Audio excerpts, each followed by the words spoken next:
Chapter 1331. Sekte Pohon Berharga, dan Phase muncul kembali. Di Myriad Domain, Skylaurel Kingdom dari aliansi 16 kerajaan masih mengenal hari-hari damai. Kekacauan besar yang melanda wilayah di masa lalu telah meninggalkan bekas yang dalam pada Skylaurel, tetapi tidak sampai pada titik kepunahan, berkat statusnya sebagai kerajaan duniawi. Mantan pangeran keempat sekarang naik tahta. Namun, beberapa tahun terakhir tidak mudah baginya. Selama invasi domain Myriad, semua jenis faksi juga telah menginjakkan kaki di aliansi 16 kerajaan. Tapi Purple Sun Sect, kemudian divisi cahaya ungu dari Ninesun's Sky Sect, telah bertemu dengan bencana tiba-tiba dan dihancurkan dalam waktu satu malam. Aliansi awalnya mengira mereka akan melihat hari yang lebih baik setelah kehancuran divisi cahaya ungu, tetapi Ninesun's Sky Sect mengirim penggantinya dengan segera. Banyak faksi pembudidaya yang berkeliaran juga memasuki 16 kerajaan, menanamkan akar di setiap kerajaan duniawi. Sebagai salah satu dari 4 kerajaan besar aliansi, Skylaurel adalah eksistensi yang relatif bergengsi dan salah satu tempat yang paling dihargai oleh berbagai faksi. Ia melihat lebih banyak tanahnya yang dihuni secara paksa daripada kebanyakan. Meskipun Yerong adalah kaisar, pembatasan dan kontrol berbagai faksi yang diberikan pada Skylaurel hampir mengubahnya menjadi boneka. Namun, sekitar setengah tahun yang lalu, Ninesun's Sky Sect tiba-tiba menarik pasukannya yang ditempatkan di wilayah tersebut. Meski begitu, wilayah yang mereka tinggalkan segera direbut oleh orang lain. Seperti sebelumnya, para pembudidaya asing memerintah tanpa lawan. Beberapa pembudidaya berasal dari Great Scarlet, beberapa dari daerah lain. Seperti naga di antara ikan, berbagai faksi ini adalah tuan sejati aliansi 16 kerajaan. Ibu kota kerajaan Skylaurel sesibuk sebelumnya, tetapi tidak ada wajah dari masa baik yang dapat ditemukan sekarang. Sebaliknya, jalan-jalan dipenuhi oleh para penanam asing yang mengenakan segala jenis pakaian aneh. Tutor kerajaan Ye Chonglou menghilang sejak lama. Tian Shao, yang paling setia dari penjaga Dragon Teeth, juga menghilang. Meskipun Kaisar Yerong masih mempercayai para pelayan di sisinya, mereka semua terlalu lemah. Tak satu pun dari mereka yang bisa membantunya bersaing untuk menguasai kerajaan. Namun, dia tidak punya pilihan selain untuk menempa sebagai Raja Boneka. Sebagai kerajaan duniawi, sangat sedikit rumor dari dunia luar yang masuk ke Skylaurel. Sayangnya, setelah dengan susah payah merebut tahta kekaisaran, apakah aku ditakdirkan untuk menjadi boneka selama sisa hidupku? Yerong tidak bisa pasrah dengan hal ini. Dia terus mengingat-ingat kenangan indah Skylaurel tua, tentang masa mudanya, tentang tahun-tahun yang dia habiskan untuk berbagi suka dan duka dengan Jiang Chen. Aku ingin tahu di mana brother Jiang Chen sekarang. Pikiran itu sesekali akan berkecamuk di benak Yerong di kedalaman malam. Sejak kepergian Jiang Chen dari Precious Tree Sect, jaringan informasi Yerong telah kehilangan pandangan tentang saudara lelakinya yang baik. Bagaimanapun, dia hanyalah penguasa dari negara duniawi yang kecil. Paman dan sepupu yang ditinggalkan Jiang Chen di Skylaurel juga pergi pada suatu saat. Sekte Pohon Berharga adalah yang berbagi dalam nasib Skylaurel. Sebagai salah satu dari 4 sekte besar dari aliansi 16 kerajaan, Sekte Pohon Berharga dulu adalah salah satu sekte terkaya. Secara khusus, Pohon Berharga Rosy Daun yang menarik perhatian banyak pembudidaya berkeliaran. Wilayah sekte itu sekarang di bawah kendali sekelompok pembudidaya. Orang-orang ini adalah mantan petualang dari daerah lain yang membentuk sebuah tim dan menduduki tanah sekte, mendirikan mereka sendiri yang disebut Sekte Pohon Roh, dan telah mengumpulkan sekelompok pembudidaya berkeliaran. Ketika datang ke kekuatan, Sekte Roh Pohon jauh melampaui pendahulunya. Setelah semua, Sekte Pohon Berharga hanya memiliki 2 pembudidaya ranah asal. Sebagai perbandingan, Pohon Roh Sekte memiliki banyak pembudidaya ranah asal, sedangkan yang menyebut dirinya sekte berada di ranah bijak awal. Seperti seekor burung merpati yang menempati sarang murai, Pohon Roh Sekte telah membuat diri mereka di rumah. Kembali pada hari itu, seluruh sekte Pohon Berharga telah mengevakuasi tempat untuk bersembunyi dari invasi Great Scarlet, meninggalkan wilayah mereka untuk ditempati oleh orang asing. Jika sekte itu pernah kembali sekarang, mereka kemungkinan besar tidak akan mengenali rumah mereka lagi. Suasana busuk dan keruh kini menguasai domain lama mereka. Hari ini, sosok ramping tiba-tiba muncul dari riak di kehampaan di luar gerbang gunung dan muncul di depan pintu masuk sekte. Dia seorang wanita, tinggi dan ramping, bersih dan anggun. Lapisan tipis kesedihan sepertinya menutupi dia saat dia mendarat di depan sekte. Siapa yang pergi ke sana? Seseorang melompat keluar dan memblokir jalan wanita cantik ini. Kedua pria itu menghalangi jalan alami dari sekte roh pohon. Melihat wanita muda cantik di depan mereka, mereka saling memandang dengan mata berbinar dengan niat jahat. Penampilan mempesona wanita dan temperamen dinginnya membuat keinginan jahat menggerakkan hati mereka. Sial! Langit pasti melihat betapa sulitnya kita mendapatkannya belakangan ini. Mereka mengirim makanan untuk kita. Cek-cek, bagus sekali, lihat gadis seksi ini. Sungguh sosok yang manis. Lihat wajah itu. Jika dia tidak terlalu dingin, jika dia bisa sedikit lebih antusias, itu akan menjadi kesempurnaan belaka. Yang tua, kali ini kau harus melepaskanku dulu. Pria satunya, pria botak, tersenyum lebar. Ia menilai sosok wanita cantik itu berfluktuasi, tidak mau repot-repot menyembunyikan nafsunya. Ekspresi wajahnya, sorot matanya, semua tampak membuka pakaian di depannya. Namun, temannya tidak mau. Gao tua, kenapa kau pergi duluan? Kau ingin mencetak benda menakjubkan ini dulu dan meninggalkanku dengan detik-detik cerobohmu.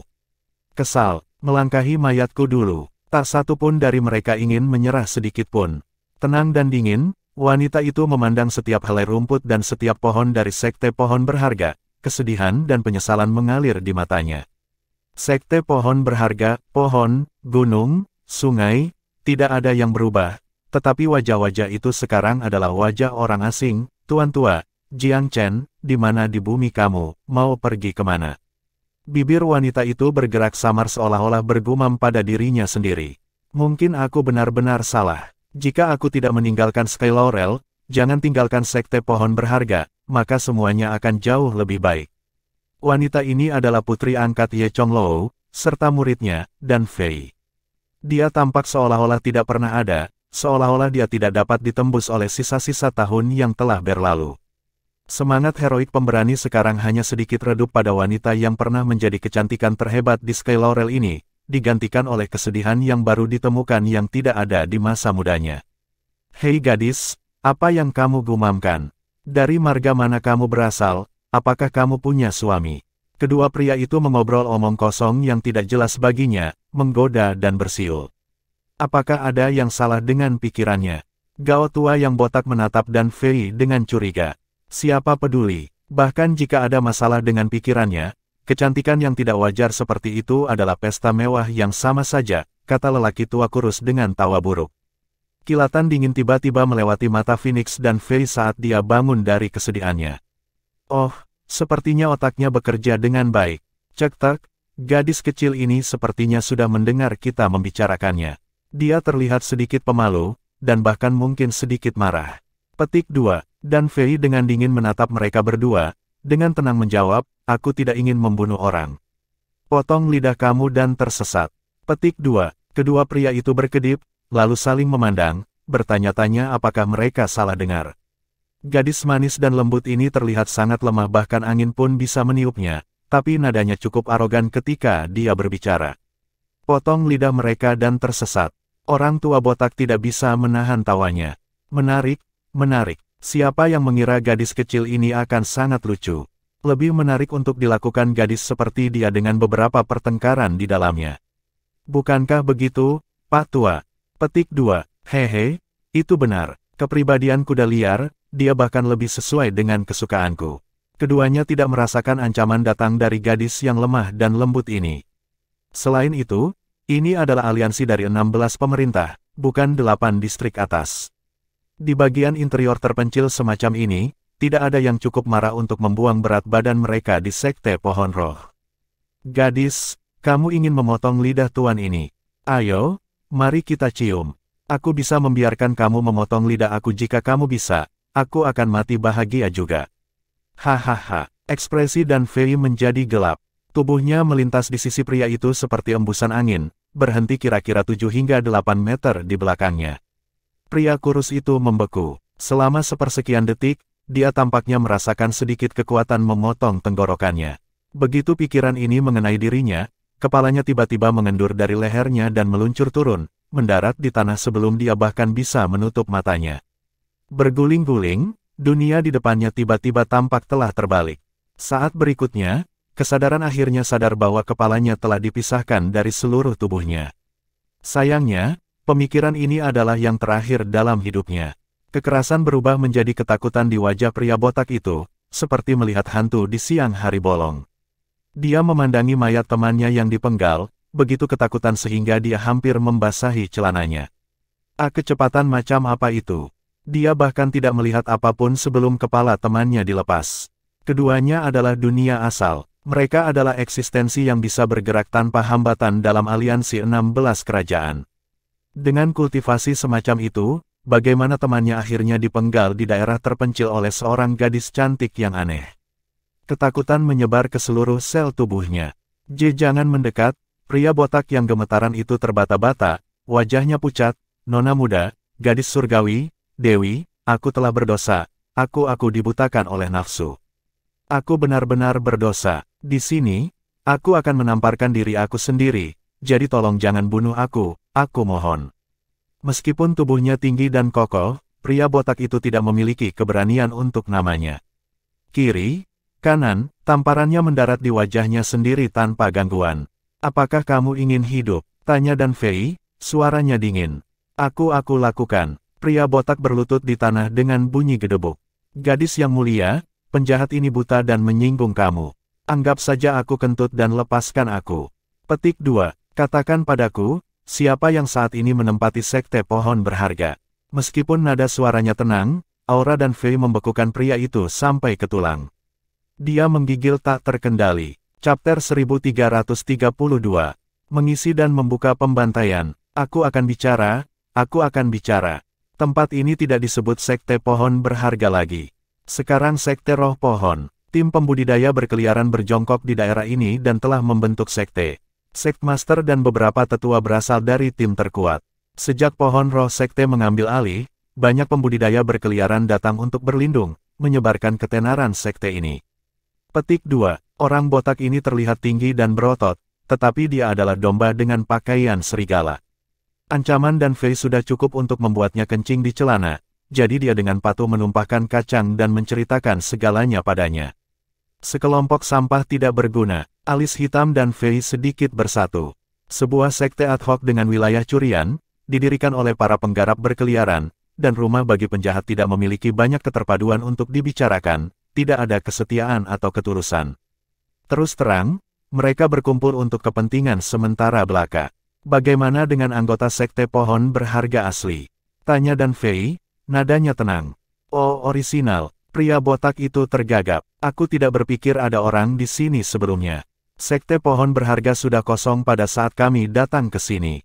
Aku mendengar anggota Precious Tree Sect semua menghilang dalam satu malam sebelum Great Scarlet menyerbu Myriad Domain. Siapa yang tahu kemana mereka pergi? Tidak ada yang melihat mereka sejak itu. Petik 2. Apakah kamu yakin? Aku ini hanya sesuatu yang kudengar. Di bawah penindasan aura dingin Dan Fei, pria botak itu tersandung kata-katanya, wajahnya pucat pasi. Aku datang ke sini nanti. Aku hanya mendengar tentang apa yang terjadi sebelumnya dari orang lain. Petik 2. Pohon roh sekte. Kemarahan berkedip di hati Dan Fei. Kamu mencuri rumah orang lain dan bahkan berani mengubah nama sekte. Kepala sekte roh pohon ini, siapa dia dan dari mana asalnya? Petik 2. Dia adalah pembudidaya berkeliaran dari 8 daerah atas. Dia seorang senior yang bijak, budidayanya jauh di atas kita. Lelaki botak itu gemetar dari ujung kepala hingga ujung kaki ketika dia merasakan kemarahan Dan Fei yang mematikan. Alam bijak, siapa namanya? Gadis surgawi? Semua orang memanggilnya Sektmaster Qin. Julukannya di dunia pembudidaya berkeliaran tampaknya Qin 13. Petik 2. Qin 13. Belum pernah mendengar namanya. Dan Fei menggelengkan kepalanya sedikit. Nona, aku sudah memberitahu kamu semua yang aku tahu, jadi tolong lepaskan diri aku yang tidak berharga, pria botak memohon dengan sedih. Cahaya dingin menyala di mata Dan Fei. Dia menjawab dengan dingin, kalau begitu, potong lidahmu dan tersesat. Dewi, tolong luang aku. Prospek memotong lidahnya sendiri menakuti pria itu tanpa akhir. Namun, dia mencuri pandangan dan memperhatikan ekspresi dingin Dan Fei. Hatinya menggigil dan dia menyadari hidupnya akan hangus jika dia tidak patuh. Dia mengepalkan giginya, menusukkan belati ke dalam mulutnya, dan memotong setengah lidahnya. Keringat dingin membasahi dahinya karena rasa sakit. Dia meraih bagian bawah lidahnya dan berbalik, membuat jalan yang baik. Bagaimana dia berani menunggu lebih lama? Lidahnya bisa disambungkan kembali jika dia mencari perawatan segera, tetapi jika dia tinggal dan gadis yang dingin itu menyesali keputusannya, maka itu akan menjadi kepalanya yang dipertaruhkan. Bagi Dan Fei, membunuh karakter yang tidak penting tidak mengurangi amarahnya. Tanpa melirik si botak, dia menatap pintu utama Precious Tree Sekte dengan sedikit cemberut. Tuan tua itu dulu hidup dalam pengasingan di dalam Sky Laurel, tetapi dia merindukan siang dan malam untuk kembali ke Sekte Pohon Berharga. Hatinya ada di sana, dia akan tertekan jika tahu sektenya jatuh ke tangan sekelompok sampah. Petik 2. Mendengar hal ini, ditambah dengan frustrasi dalam pencariannya yang sia-sia, rasa frustasi dalam hatinya langsung meledak. Demi tuan tua, demi dia, aku tidak bisa membiarkan Sekte Pohon Berharga direbut oleh orang-orang biadab yang biadab ini. Bagaimana jika mereka kembali suatu hari? Petik 2. Sosoknya yang menawan berubah menjadi aliran cahaya biru pucat. Dia menembak ke dalam sekte dalam sekejap mata. Dan Fei tidak sering datang ke Precious Tree Sect, dan beberapa kali dia datang, itu untuk menemani tuan tua. Karenanya, dia tidak memiliki perasaan yang mendalam untuk tempat ini. Namun, ketika dia melewati gerbang gunung, dia melihat tiang penglihatan dekaden terpisah dari apa yang dulunya salah satu dari 4 sekte besar. Penggarap berkeliaran bermalas-malasan di sepanjang mata. Beberapa minum minuman keras dan makan daging, yang lain mencari waktu luang, dan sebagian lagi menikmati pesta pora. Berdiri di suatu tempat yang tinggi di atas, Dan Fei mengabaikan sekte, hatinya akan meledak dalam kemarahan pada adegan yang dia saksikan. Telinganya berdenyut ketika dia mendengar suara-suara samar dari tempat tinggal di bagian belakang gunung, serta tawa jahat dari sekelompok pria yang keluar masuk. Mengangkat alisnya, Dan Fei mengarahkan pandangan tajamnya ke arah itu. Dia melihat sekelompok gadis yang benar-benar telanjang dikejar oleh sekelompok pria, seperti domba yang diburu oleh hiena. Gadis-gadis itu secara acak menjerit ketakutan dan ketakutan. Mereka tak punya pikiran dengan rasa takut, kebajikan mereka adalah hal terakhir yang ada di pikiran mereka. Masing-masing pria memegang cambuk dan memecahkannya di udara. Adegan itu mengingatkan manusia menggiring ternak. Sebagian besar gadis-gadis ini masih sangat muda, tetapi mereka semua menarik dengan sosok yang luar biasa untuk dicocokkan. Potongan memar berdarah menandai tubuh putih mereka yang lembut. Mudah untuk mengatakan bahwa mereka ditahan, target bagi orang-orang jahat ini untuk melampiaskan perasaan mereka. Orang-orang itu memukul cambuk mereka di udara. Setiap kali selembar kulit melilit seorang wanita, mereka akan dikenakan padanya segala macam tindakan bejat, seperti laki-laki adalah binatang. Melihat kekacauan cabul, alis Dan Fei naik dengan marah. Binatang buas ini, sebagai seorang wanita, dia marah melihat orang-orang liar yang menajiskan wanita-wanita ini. Sosoknya kabur, Dan Fei melemparkan dirinya ke bawah. Apa yang terjadi? Orang-orang ini jelas-jelas veteran, dan kultivasi mereka tidak lemah, tetapi yang mereka lihat adalah kabur. Apakah seseorang muncul di dalam halaman? Beberapa tidak memperhatikannya saat mereka terus mengejar para wanita, terjebak dalam nafsu mereka di tengah-tengah tawa dan tawa. Sosok Dan Fei yang indah terbang melewati mereka, bilah pendek di tangannya memotong angin. Puff, puff, dua suara yang jelas menyapu leher kedua pembudidaya yang berlari di depan, tiba-tiba menghentikan momentum ke depan mereka. Pada saat berikutnya, geyser darah menyembur dari tenggorokan mereka. Leher mereka miring ketika sepasang kepala besar jatuh ke tanah. Di belakang keduanya, orang-orang yang berlari sedikit lebih lambat berhenti pada perubahan mendadak ini. Mereka mengusap mata mereka, melihat lagi, dan melihat seorang wanita muda yang menakjubkan seperti seorang dewi yang mengendarai angin ke arah mereka, menatap mereka dengan tatapan sedingin musim dingin. Dari mana cewek ini berasal? Petik 2. Hati-hati, semuanya. Darah ini memiliki keterampilan luar biasa. Petik 2. Cepat, biarkan sekte tahu musuh telah menginvasi sekte. Wajah Dan Fei tetap tanpa ekspresi, tetapi keinginan kuat untuk membunuh adalah satu-satunya yang ada di pikirannya. Dia ingin membantai babi-babi ini di kulit manusia hingga akhir dan membayarnya atas penghinaan yang mereka timbulkan pada wanita-wanita ini. Siluetnya kabur lagi, Dan Fei melaju lebih cepat. Para pembudidaya di belakang akan melarikan diri dari halaman, tetapi Dan Fei mencapai pintu keluar di depan mereka. Dia seperti angin, sosoknya secepat kilat. Desir-desir-desir, seolah menuai gandum, bila pendek di tangannya menebas tanpa penangguhan hukuman, setiap serangan menebas seorang penggarap yang berkeliaran ketika mereka bergegas ke ambang pintu. Ada selusin pria dalam kelompok ini. Dan Fei telah menebang 5 dari mereka dalam waktu beberapa kedipan. Sisanya menatapnya dengan ketakutan di mata mereka. Melihat penampilannya yang menggerahkan, pikiran pertama yang terlintas di benak mereka adalah pikiran jahat. Namun segera, hanya teror yang tersisa di hati mereka. Gadis ini kejam. Semua orang serang bersama, mari kita bunuh dia. Petik 2. Aku setuju. Kami tidak dapat melarikan diri karena tidak ada dari kami yang dapat menandingi kecepatannya. Serang dia bersama adalah satu-satunya kesempatan kita untuk keluar dari sana hidup-hidup. Petik 2. Mati. Orang-orang ini adalah para penentang yang menentukan. Itu untuk 1 sen, untuk 1 pound. Karena mereka tahu mereka tidak bisa melarikan diri, mereka menguatkan diri dan menyerang bersama Dan Fei. Dari awal hingga akhir, tidak ada emosi yang terlihat di wajah Dan Fei. Tapi kilatan pembunuh tiba-tiba bersinar di matanya yang dingin. Pisau pendeknya menebas seperti angin kencang. Cahaya putih meledak seperti ikan yang melompat keluar permukaan sungai.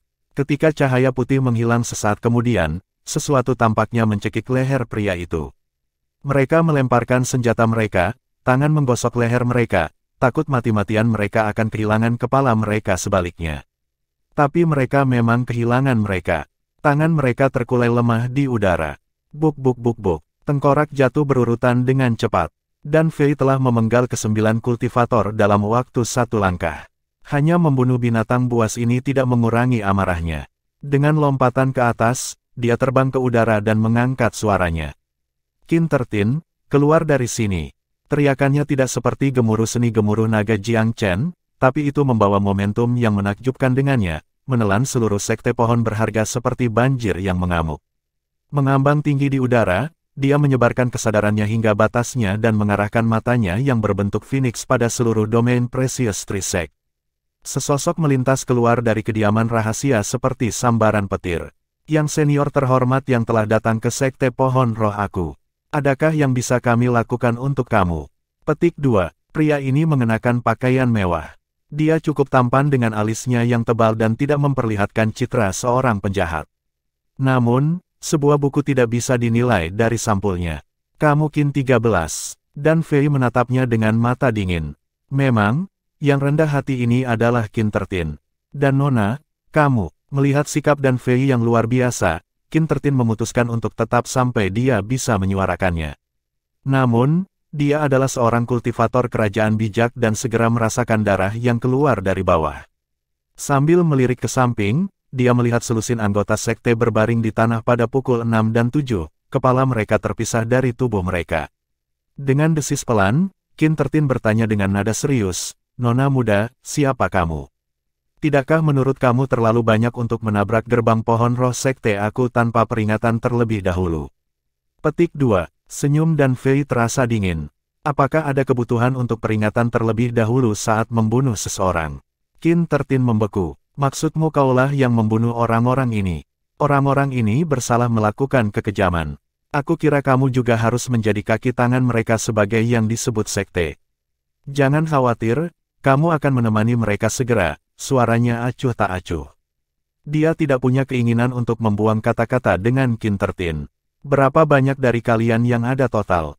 Panggil mereka semua. Petik 2. Qin 13 terengah-engah. Gadis ini secantik seorang gadis surgawi tampak lebih dan lebih tak dapat dipahami. Intuisinya mengatakan bahwa dia memiliki kekuatan luar biasa. Chapter 1333. Jalan buntu. Nona, nama aku adalah Qin 13. Jika aku telah menyinggung kamu di mana saja, aku minta maaf terlebih dahulu. Seperti seorang pria yang berpengalaman di jalan dunia, Qin 13 cekatan membaca emosi orang. Niat membunuh Dan Fei telah mengintimidasi dia untuk mundur. Nada suaranya melunak dalam upaya mengumpulkan informasi. Dia tidak yakin dia akan mendapat keuntungan dengan melakukan langkah pertama. Minta maaf. Nada bicara Dan Fei keren. Beberapa kejahatan tidak bisa hanya meminta maaf. Qin 13 menjadi serius. Nona, ia memberi hormat dengan kepalan tangan, aku bukan nama, Tetua Qiyu di Istana Sungai Empyrean, dari 8 daerah atas, adalah paman aku. Aku, cukup, dan Fei tersenyum dengan tenang. Aku membunuhmu tidak ada hubungannya dengan apakah kamu fals atau tidak. Qin Tertin belum pernah melihat lawan yang mantap seperti itu sebelumnya. Ekspresinya berubah dingin. Nona, kamu harus menjelaskan kepadaku mengapa kamu ingin membunuhku. Sikap dan kemampuan kamu memberitahu aku bahwa kamu jenius dari sekte besar. Apakah kamu salah satu dari sekte Ninesun Sky atau Eternal Celestial Capital? Seperti yang aku katakan, paman aku adalah seorang tetua dari Istana Sungai Empyrean. Istana juga merupakan sekte peringkat pertama. Apakah aku setidaknya tidak pantas mendapatkan penjelasan? Petik 2. Istana Sungai Empyrean. Dan Fei sedikit mengernyit. Tempat macam apa itu? Tidak pernah mendengar hal tersebut. Hah? Qin Tertin benar-benar terpana. Mungkinkah ada orang di wilayah manusia yang belum pernah mendengar tentang Istana Sungai Empyrean? Otaknya meledak sesaat. Dia ingin meminjam nama istana untuk menekan wanita itu. Tampaknya ide ini sangat bodoh. Namun, dia tidak yakin apakah ketidaktahuan wanita itu nyata atau pura-pura. Dan Fei benar-benar belum pernah mendengar tentang Istana Sungai Empyrean. Dia hanya fokus pada kultivasi setelah diselamatkan oleh Kaisar Pifau bertahun-tahun yang lalu dan belum banyak memperhatikan urusan luar. Nona, Istana Sungai Empyrean adalah salah satu sekte peringkat pertama di 8 daerah atas. Salah satu yang terbesar di seluruh wilayah manusia. Qin Tertin tidak bisa membantu penekanannya. Apakah kamu sudah selesai berbicara? Dan Fei mengerutkan alisnya. Qin Tertin sudah kehabisan akal. Wanita, dia berseru dengan marah. Apakah kamu siap menentangku? Tentang menentang Istana Sungai Empyrean. Petik 2. Kamu terlalu memikirkan hal-hal. Aku di sini hanya untuk membunuhmu. Petik 2. Bagaimana aku membuatmu marah? Bahkan jika aku mati, setidaknya aku harus mati karena tahu mengapa. Qin Tertin mencibir. Sepotong saran, jangan mendorong keberuntungan kamu. Jika tidak, kamu akan memalukan pada diri kamu sendiri bahkan jika kamu seorang jenius dari sekte besar. Petik 2. Ekspresi dan Fei keren. Dia menunjuk wanita di bawah. Kamu mengurung orang-orang seperti binatang buas untuk kesenanganmu sendiri. Apakah itu tidak pantas mati? Selanjutnya, kamu jongkok di properti orang lain. 2 kali kejahatan, 2 kali hukuman. Petik 2. Hahaha, apakah kamu mencari keadilan untuk wanita biasa ini? Mereka tidak lebih baik dari binatang. Qin Tertin terkekeh keras. Artis seperti semut mereka tidak berarti apa-apa di mata pembudidaya sejati seperti kita. Apakah kamu tidak makan daging, Nona? Petik 2. Dia merasa sangat lucu bahwa dia mengintervensi perilaku wanita-wanita ini. Apakah wanita ini benar-benar jenius sekte peringkat pertama? Kecurigaan merayap ke dalam pikiran Qin Tertin. Dan Fei menghela nafas dengan lembut. Sama seperti kamu memperlakukan orang-orang biasa seperti ternak, aku juga memperlakukan kamu. Jika kamu diizinkan untuk membunuh mereka, mengapa aku tidak bisa membunuh kamu? Petik 2. Qin Tertin sangat marah mendengar ini. Aku seorang ahli dunia bijak. Bagaimana kamu bisa membandingkan aku dengan orang-orang itu? Petik 2. Apakah kehidupan orang biasa juga bukan kehidupan? Kejahatan apa yang telah mereka lakukan? Nada bicara dan Fei semakin dingin. Tidak ada kejahatan tetapi kelemahan. Siapa yang menyuruh mereka lemah? Karena mereka lemah, mereka layak hidup untuk kesenangan kita. Qin Tertin tidak melihat masalah dalam alasannya. Apakah kamu benar-benar murid sekte besar, Nona? Tidak sama sekali, balas dan Fei dengan dingin. Bukannya aku harus menjadi orang yang akan membunuhmu. Tidak masalah apa yang kamu katakan, Qin Tertin. Kamu tidak akan lolos dari kematian hari ini. Petik 2. Dia berniat menebasnya. Bukan murid sekte besar. Qin Tertin meneliti dan Fei sekali lagi, menimbang kemungkinan wahyu ini. Apa, kamu berani mencuri properti seseorang, tetapi kamu tidak berani bertarung? Dan Fei mencibir, mencuri properti seseorang, tidak ada pemilik sebelumnya. Begitulah ketika aku datang ke sini. Aku tidak mengerti apa yang sedang kamu bicarakan. Mata Qin Tertin bergerak bergeser. Apakah kamu berhubungan dengan tempat ini? Mungkin. Kamu terlalu banyak bicara. Dan Fei selesai berbicara. Dia mengangkat kata pendeknya ke udara, menciptakan perubahan atmosfer. Desakan pedang dan beberapa bayangan cukup untuk mendorongnya ke kedekatan Qin Tertin. Hati Qin Tertin jatuh. Dia terkejut sekaligus waspada. Menghasilkan tanah liat hitam lagi, dia mengiris tubuh Dan Fei. Dia sebenarnya seorang kultivator tanah sage bumi. Dia menampilkan dirinya kepada publik sebagai kultivator ranah bijak peringkat awal untuk menyembunyikan kemampuannya. Untuk lebih tepatnya, dia berada di tingkat kelima. Di sekte besar, seseorang dengan kultivasi semacam itu tidak banyak. Tetapi di tempat seperti Myriad Domain, terutama tempat yang terpencil seperti aliansi 16 kerajaan, kultivasi Qin 13 membuatnya menjadi kehadiran yang menakutkan. Itulah alasan dia mampu mempertahankan kendali atas dasar Precious Tree Sekte selama bertahun-tahun tanpa tertandingi. Sekte yang lebih besar tidak peduli tentang tanah dan faksi yang lebih kecil tidak bisa bersaing dengannya. Selain itu, hubungannya dengan tetua Qiyu dari Istana Sungai Empyrean diintimidasi sejumlah orang. Sayangnya, perdagangan pukulan dengan Dan Fei mengatakan kepadanya bahwa meskipun wanita itu belum tentu tingkat yang lebih tinggi darinya, metodenya lebih dari cocok untuknya. Bentrok senjata mereka menciptakan percikan api. Dengan tawa jahat, Qin 13 membawa tanah liatnya ke sisi tempat tinggal di bawah. Ada beberapa lusin wanita biasa di dalam. Jika mereka terkena aura blade, mereka akan dibuat menjadi daging cincang instan. Marah oleh tindakan Qin 13, Dan Fei meluncur ke bawah setelah aura pisau, mengangkat kata pendeknya untuk memblokir serangan dengan hembusan dari senjatanya sendiri. Tubuhnya didorong kembali oleh pertukaran, menjatuhkan beberapa meter lagi. Cek tes, betapa cekatannya seorang gadis sepatu. Tampaknya kamu benar-benar peduli pada semut fana ini. Mengapa kamu tidak tinggal untuk menemani mereka? Petik 2. Pukulan yang diperdagangkan sejauh ini cukup bagi Qin 13 untuk memiliki kepercayaan pada kemampuannya untuk menang melawan wanita itu. Kekhawatirannya pada wanita biasa di bawah adalah kejatuhannya. Ini adalah kesempatan emas baginya. Jika dia bisa menggunakan ini untuk keuntungannya, sangat mungkin untuk menang dan bahkan menangkap wanita itu. Keindahan Dan Fei dan koneksi potensial ke Precious Tree Sect membuat Qin 13 berpikir. Dia mengatakan pada dirinya sendiri bahwa dia bukan murid sekte besar, bukan. Dia berhati-hati dengan perilakunya karena dia tampak seperti jenius dari sekte peringkat pertama.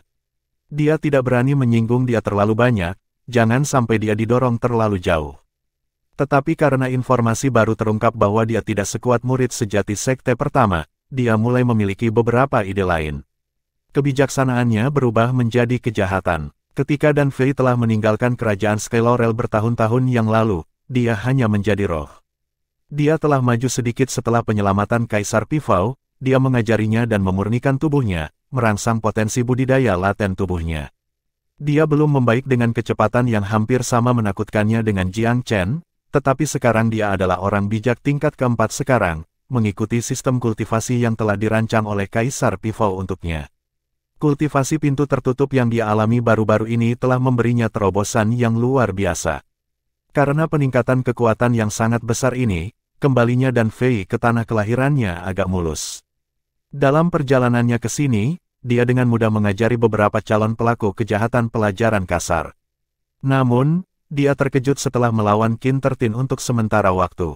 Pria botak itu mengatakan bahwa Qin 13 adalah ranah bijak awal, tapi dia pasti ranah bijak menengah menurut pendapatnya.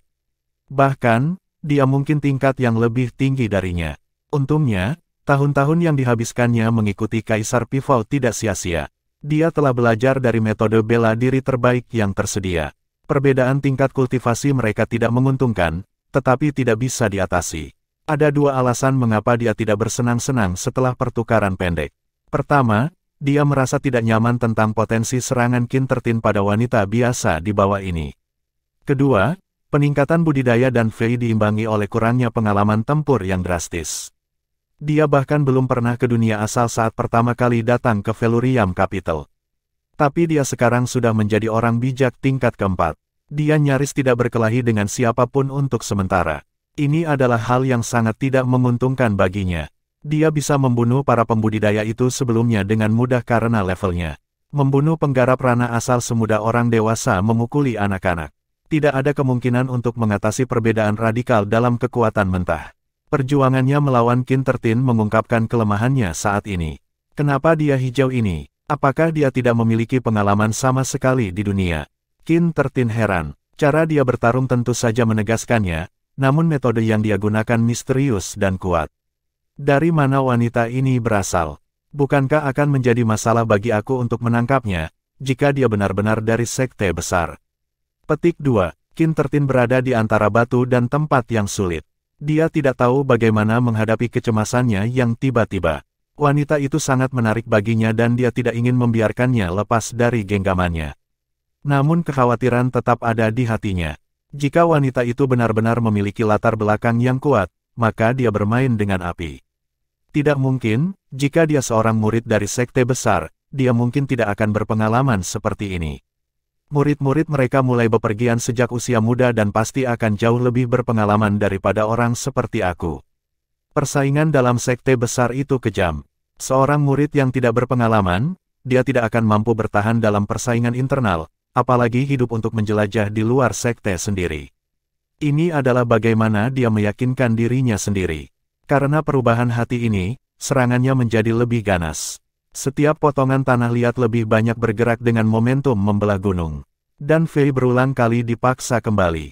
Dia cukup pintar untuk bermain-main dengan pengalamannya. Dia mengadopsi sikap defensif, mengulur waktu untuk membuat strategi. Chapter 1334. Meskipun tidak berpengalaman, dan Fei adalah gadis yang tajam. Dia dipaksa kembali, tetapi tidak ada tanda-tanda kekalahan dalam ekspresinya. Qin 13 adalah pria yang tak tahu malu. Jika aku menggunakan metode aku untuk mendorongnya kembali, dia akan menggunakan wanita-wanita biasa sebagai sandera terhadap aku. Otak dan Fei berputar. Untuk membunuhnya, aku harus menjatuhkannya dalam satu pukulan. Kalau tidak, dia akan membawa wanita-wanita itu bersamanya ke kubur. Petik 2. Meskipun Dan Fei tidak mengenal wanita-wanita itu, dia tidak akan melemparkan mereka ke serigala. Bukan sifatnya untuk melihat lemah lembut sebagai tidak lebih baik dari semut. Adapun Qin 13, Dan Fei tidak takut padanya sedikitpun. Keuntungannya saat ini tidak berarti apa-apa. Dia memiliki banyak bimbingan dari Kaisar Pifao selama bertahun-tahun dan telah mengembangkan sistem metode yang dibuat khusus. Yang paling penting, dia memiliki berbagai harta karun tingkat tinggi dari Kaisar. Harta ini bisa menjamin hidupnya bahkan melawan lawan-lawan kekaisaran, apalagi seorang kultivator kerajaan tingkat menengah di sekitar levelnya sendiri. Tapi bagaimana Qin 13 tahu semua ini? Dia mengayunkan tanah liatnya lebih dengan keganasan yang meningkat, membenturkan Dan Fei dengan serangannya. Dominasi dalam pertempuran meningkatkan kepercayaan dirinya dalam penaklukan yang dekat, mengurangi kekhawatiran dan kewaspadaan sebelumnya. Dia hanya punya satu pikiran yang tersisa. Jatuhkan wanita cantik ini. Qin 13 telah melihat lebih dari bagiannya yang adil dari gadis-gadis cantik selama waktunya di dunia. Namun, melihat seorang wanita dengan gaya Dan Fei adalah yang pertama. Dia sesekali melirik jenius top sekte peringkat pertama. Mereka berasal dari dunia yang sama sekali berbeda darinya, dan satu-satunya cara dia bisa memandang mereka adalah ke atas. Dia dan mereka berbeda seperti katak dan kawanan angsa. Tetapi dia merasa pada saat ini bahwa angsa sangat dekat dengan genggamannya. Qin 13 memiliki rencananya sendiri. Dia tidak terlalu peduli dengan wanita biasa di bawah ini. Dia hanya memberi kesan ingin membunuh mereka untuk mengancam Dan Fei. Dia tidak ingin menyakiti mereka sama sekali. Akibat dari para pakar dunia bijak yang berjuang melawannya akan mendatangkan malapetaka pada lingkungan sekitarnya. Tanah ini milik sekte roh pohon sekarang, dan dia tidak ingin merusaknya terlalu banyak. Itu sebabnya dia bertarung dengan Dan Fei di udara sepanjang waktu. Para pembudidaya lain dari sekte keluar dari tempat persembunyian mereka ketika keduanya bertarung, menonton para pejuang udara dengan saksama. Apa yang kita tunggu? Ayo pergi membantu. Beberapa teman terdekat Qin 13 memanggil. Hanya menonton sudah cukup, saudara-saudaraku. Qin 13 tertawa terbahak-bahak. Ambil catatan, lihat aku membawa gadis ini pulang. Tapi perhatikan semut-semut biasa itu. Jika mereka mencoba untuk melarikan diri dari kediaman Sisi, potong mereka di tempat. Petik 2. Perintah Qin 13 menghilangkan pemikiran Dan Fei tentang menyuruh para wanita untuk melarikan diri. Dia tahu bahwa terlepas dari apa yang dia katakan, non-pembudidaya yang lemah tidak bisa meninggalkan pertahanan sekte. Meninggalkan kediaman samping berarti berjalan ke rahang kematian. Ada orang di mana-mana di dalam lahan bekas Precious Trisek. Setidaknya 1000 dari mereka, paling tidak dunia asal. Ada beberapa penggarap ranah bijak di sini juga. Bagaimana Qin 13 mengumpulkan begitu banyak pembudidaya berkeliaran di sini? Sekte pohon berharga hanya sekte peringkat ke-6 atau ke-7. Apakah itu sangat menarik bagi mereka? Dan Fei merasa ini aneh. Jumlah mereka berarti menunda itu lebih buruk baginya daripada lawan. Tempat ini penuh dengan penggarap. Dia bertekad untuk menyelesaikan masalah secepat mungkin. Tangan kanannya masih mengacungkan kata pendeknya, dia menghasilkan 3 bulu warna-warni di kirinya. Itu adalah bulu merak, salah satu harta yang diberikan Kaisar Pifau padanya untuk perlindungan. Dia melemparkan mereka ke udara, nyanyian. Tiba-tiba, ketiga bulu itu mewarnai seluruh langit menjadi kerudung kaleidoskopik. Cakrawala itu diisi dengan cahaya prismatik. Qin Tertin tidak punya waktu untuk bereaksi sama sekali. Kejutan melintas di matanya, tapi lampu pijar tepat di sebelahnya di saat berikutnya. Salah satu bulu menjadi pisau cukur, menarik dirinya di wajahnya. Puff! Cahaya melesat melewati tubuh Qin Tertin. Dengan suara robekan, lelaki sombong itu terbelah dua. Bagian kiri dan kanan anjlok ke arah masing-masing. Berdebar, dua bagian mayatnya mendarat hampir bersamaan, membawa serta pancuran hujan darah. Dan Fei tercengang seperti yang lainnya. Kaisar Pifau hanya mengatakan padanya untuk menggunakan bulu-bulu di saat-saat bahaya. Dia mengatakan bahwa mereka akan memungkinkannya untuk membunuh musuh tingkat yang lebih tinggi, tetapi bagaimana, telah absen secara mencolok. Dia memproduksinya sebagian karena dia ingin mencobanya. Hasilnya agak menakjubkan. Qin Tertin yang dominan tidak berdaya di hadapan bulu merak. Mengingat kecepatan dia dibelah dua, refleksnya bahkan tidak memiliki kesempatan untuk menyelamatkannya. Tiga bulu merak kembali ke penampilan aslinya, beristirahat dengan tenang di telapak tangan dan Fei. Seolah-olah mereka benar-benar bercerai dari perselingkuhan berdarah itu. Mata kristal dan Fei menganggap bulu merak di tangannya, ekspresinya masih ragu. Yang mulia, kamu telah memperlakukan aku terlalu baik, gumamnya pada dirinya sendiri secara emosional. Maafkan kebodohanku karena tidak memutuskan ikatan terakhir ini dengan masa laluku. Aku berjanji kepada kamu bahwa jika aku masih tidak dapat menemukannya, aku akan kembali ke Velurium Capital dan mengasuh Nianer hingga dewasa. Sebelum itu, tolong maafkan keras kepala aku. Bahkan jika aku tidak berhasil menemukannya, aku harus menemukan Tuan Lama. Aku juga sangat berterima kasih padanya. Mencengkeram bulu-bulu meraknya, dan Fei kehilangan dirinya sejenak. Sementara itu, para pembudidaya berkeliaran di bawah ini meledak dalam aktivitas. Kepala sekte sudah mati. Wanita itu adalah pembunuhnya. Petik 2. Saudara, mari kita balas dendam kepala sekte. Ya, bunuh wanita itu. Keributan membuat Dan Fei tersadar dari lamunannya. Kematian Qin Tertin telah membantunya mendapatkan gambaran yang lebih baik tentang kemampuannya. Dia menatap dingin ke bawah, bulu matanya yang anggun berkibar. Dia mengunci beberapa yang paling keras. Pergi. Dia melemparkan 3 bulu ke kejauhan. Seperti sambaran petir, mereka menyelam di bajingan yang riuh itu. Suara mendesing. 3 kepala lagi dikirim tinggi ke langit. Kecepatan dari pemenggalan kepala mereka dan kekuatan penerbangan sangat mencengangkan. Tak satu pun dari para pembudidaya pengembara ini memiliki gagasan bahwa membunuh dengan begitu santai bahkan mungkin. Dan Fei tidak berhenti pada mereka bertiga. Dia menggerakkan bulu-bulu ke kiri dan ke kanan, memetik kehidupan seperti petani yang menanam tanaman pangan. Para pembudidaya paling ribut dipangkas seperti petak-petak gandum. Ada kekacauan massal dan histeria di dalam Precious Tree Sect. Tidak ada yang tersisa di antara kerumunan yang mau menghasut kekerasan setelah pembunuhan Dan Fei. Para pembudidaya yang tersisa hanya memiliki satu pemikiran yang tersisa, lari. Mereka adalah kelompok penipu sejak awal, berkumpul hanya demi untung. Qin Tertin dan para pengikutnya dibantai dengan cara yang sangat mengerikan menghancurkan sentimen perlawanan mereka sendiri. Melarikan diri. Mereka hanya ingin melarikan diri.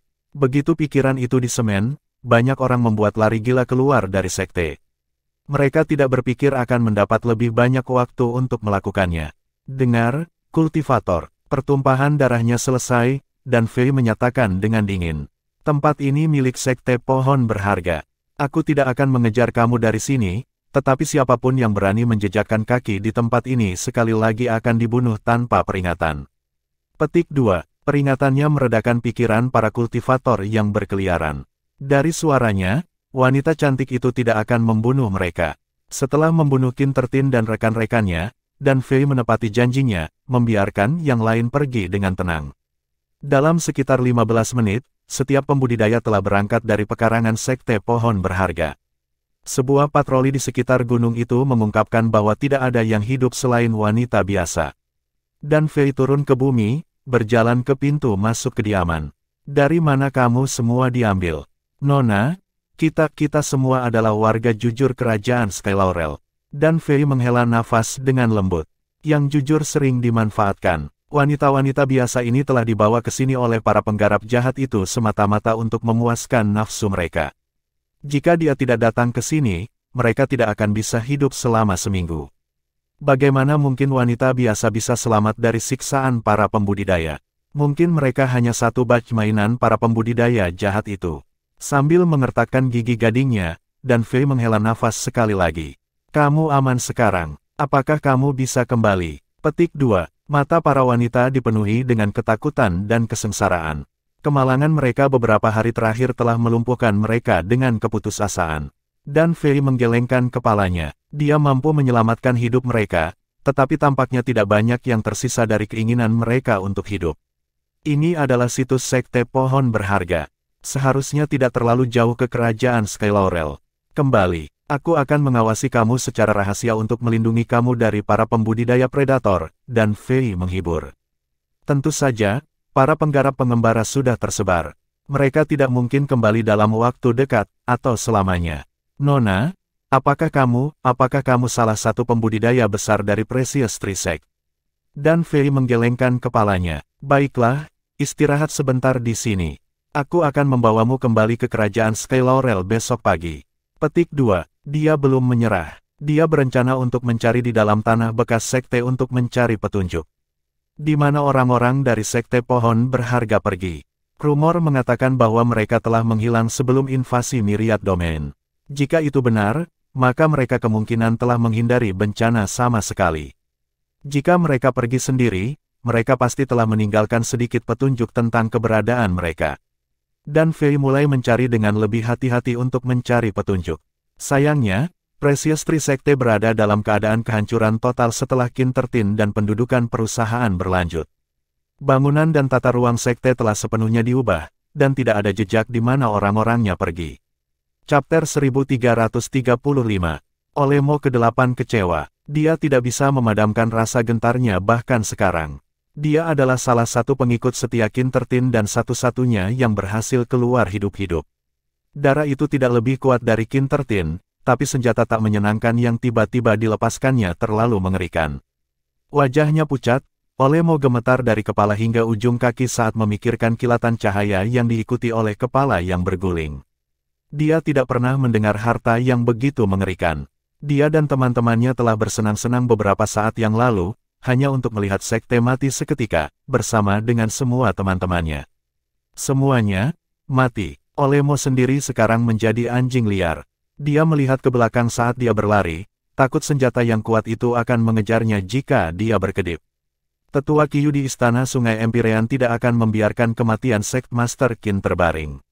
Gadis ini mungkin kuat, tetapi Tetua Qiyu adalah pusat kekuatan kaisar tingkat lanjut. Dia tidak akan terlihat perkasa di depannya. Itu benar, aku harus segera memberitahu Tetua Qiyu. Olemo memulihkan kejernihan pikirannya setelah beberapa saat panik. Tunggu. Jika aku memberitahu Tetua Qiyu sekarang, dia akan tahu aku satu-satunya yang selamat dari seluruh kelompok. Jika dia marah dengan hal itu, dia mungkin akan membunuhku sebagai pengorbanan bagi sekte itu. Aku tidak akan mendapatkan yang terburuk dari itu. Olemo juga memiliki kekhawatiran pribadinya. Tetapi ketika dia resah, seutas kesadaran tiba-tiba menyapu, berasal dari langit di atas. Saat berikutnya, suara angkuh yang dingin terdengar. Kakak senior, pria di bawah ini sepertinya sedikit akrab. Aku pikir aku pernah melihatnya di suatu tempat. Petik 2. Dia memang terlihat sedikit akrab. Mari kita turun dan melihatnya. Petik 2. Kedua lelaki yang berbicara adalah lelaki muda berjubah sekte, memberikan perasaan yang bermartabat dan luar biasa, terutama saudara senior yang berjalan di depan. Dengan kiprah naga yang bermartabat di antara manusia, ia tampak memancarkan kehadiran yang tak terbantahkan, memancarkan tekanan yang menghancurkan. Saudara junior di belakangnya tampak lebih muda dan lebih tidak dewasa, tetapi ekspresinya sama angkuhnya, seolah-olah tidak banyak hal di bawah matahari yang patut diperhatikan. Keduanya jatuh dari awan dan muncul di depan Olemo seperti dua hantu. Olemo membeku ketika dia melihat mereka. Dia mengenali mereka sebagai murid tetua Qiyu. Secara khusus, yang lebih tua dengan kehadiran yang luar biasa memiliki identitas yang ditinggikan, menjadi murid sejati. Kultivasinya setinggi statusnya yang tinggi, dan ia peringkat sebagai salah satu pembudidaya yang paling terkenal di antara generasi muda Istana Sungai Empyrean. Dorongan Olemo adalah untuk mengangkat kakinya dan melarikan diri, tetapi dia tidak bisa bergerak 1 inci pun meski ada dorongan. Kakinya tidak mau mengalah. Mereka berakar ke tanah. Dia tahu bahwa jika dia mencoba lari, tidak akan ada usaha bagi kedua murid untuk menghancurkannya. Kakak senior, aku pikir orang ini adalah bawahan Kintertin.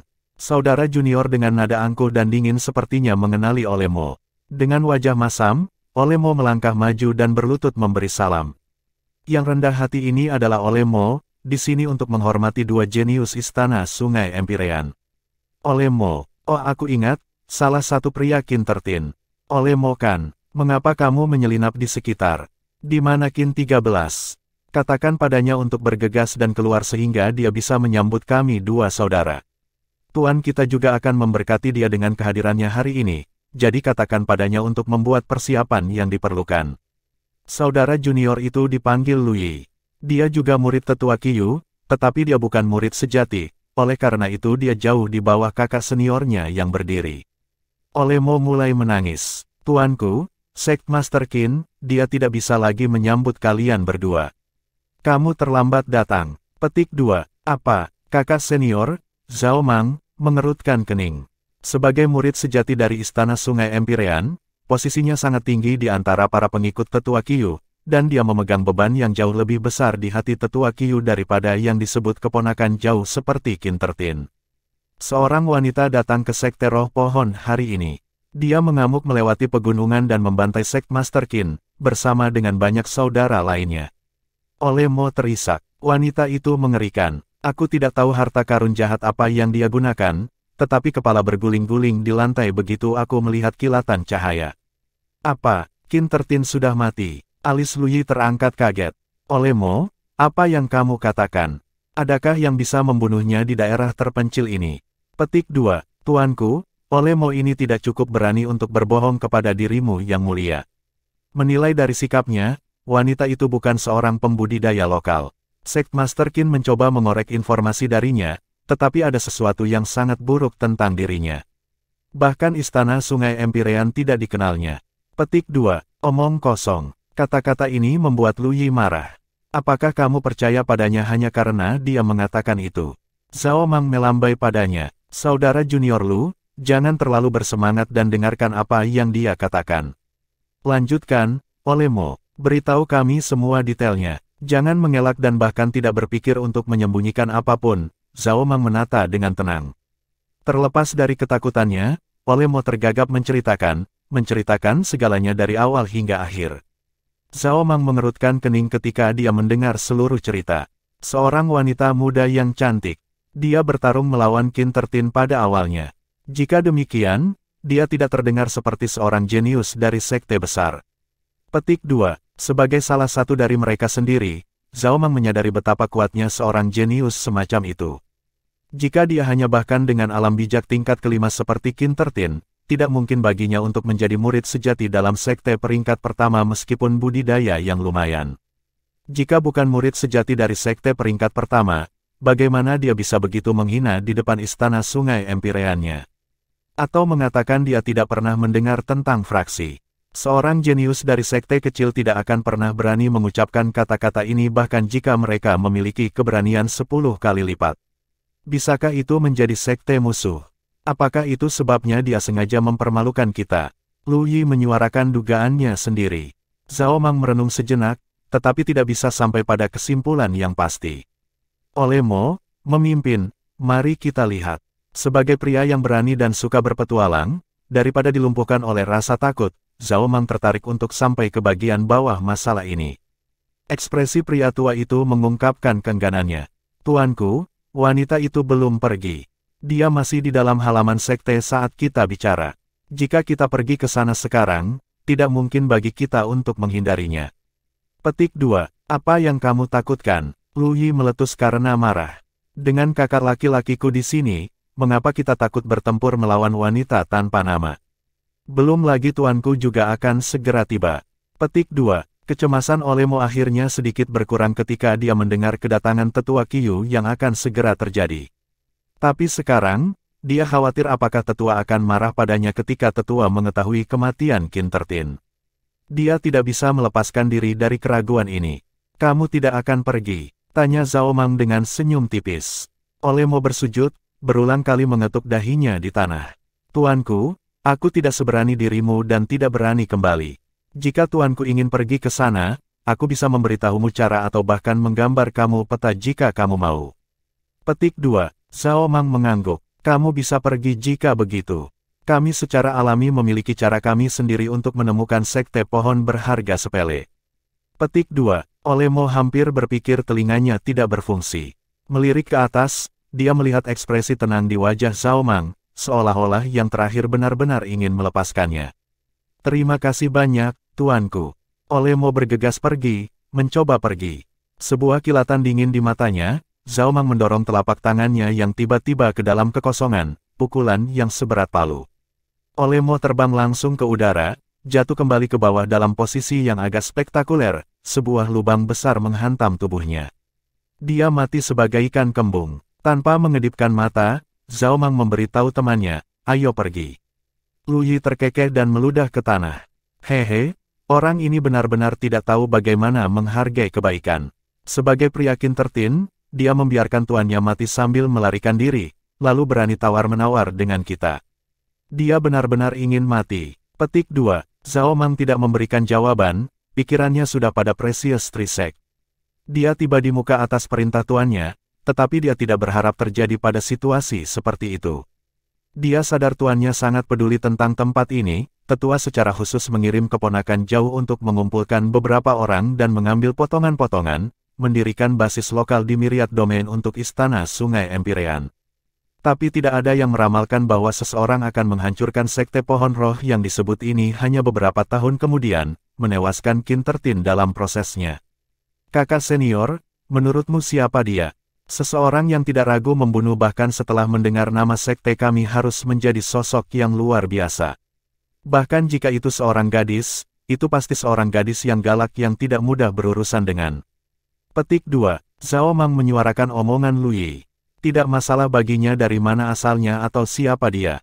Dia nyaris tidak cukup kuat untuk melawan Qin Tertin terhenti dan harus bergantung pada surga yang menentang harta karun untuk membunuhnya. Kenapa dia takut dengan kekuatan seperti itu? Dia memiliki harta, tetapi sebagai murid sejati dari istana Sungai Empyrean, akankah dia tanpa harta miliknya sendiri? Karena alasan itu, dia tidak menganggapnya terlalu serius. Satu-satunya masalah pelik adalah kematian keponakan tuannya. Meskipun tuannya, tetua Qiyu mungkin tidak terlalu dekat dengan kerabatnya yang jauh, Qin Tertin toh adalah kerabat darah tuannya. Zhao Mang hanya bisa membayangkan kemarahan tuannya ketika dia mengetahui apa yang terjadi. Dia bahkan mungkin menyalahkan muridnya dari terlalu lambat dan terlambat untuk mencegah kematian Qin Tertin dan penghancuran sekte pohon roh. Satu-satunya hal yang bisa dia lakukan sekarang adalah bergegas ke sana, menangkap pembunuhnya, dan menyerahkannya kepada tuannya untuk ditangani.